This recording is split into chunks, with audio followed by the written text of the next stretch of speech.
പല പ്രശ്നങ്ങളുള്ള സംഭവമാണ് ഈ സ്മോക്കിംഗ്. ഒബിച്ച് നമുക്ക് എസ്പെഷ്യലി നട്ടലിന്റെ കുറച്ച് ഇഷ്യൂസ് വരാറുണ്ട്. നിക്കോട്ടീൻ, ഇതിനകത്ത് നിക്കോട്ടീനാണ് ഇവിടുത്തെ ഇഷ്യൂ.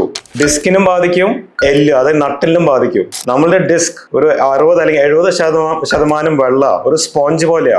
ഇതൊരു ഷോക്ക് അബ്സോർബർ. നമ്മളുടെ എല്ലിന്റെ ഇടയിൽ ഒരു സ്പോഞ്ച് പോലൊരു സ്ട്രക്ചറാണ്. സ്മോക്കിംഗ് ചെയ്യുന്ന ആൾക്കാർക്ക് അതിന്റെ വെള്ളം കുറയാൻ തുടങ്ങും. രക്തോട്ടം കുറയുന്ന കാരണം വെള്ളം കുറയും. സോ ഒരു സ്പോഞ്ച് പോലൊരു സ്ട്രക്ചർ പ്ലാസ്റ്റിക് ആയി മാറും, ഹാർഡ് പ്ലാസ്റ്റിക്. സോ എന്താ പറ്റുക, നട്ടലിന്റെ ഇടയിൽ തമ്മിൽ ആ ബൗൺസിങ് ആക്ഷൻ കിട്ടില്ല.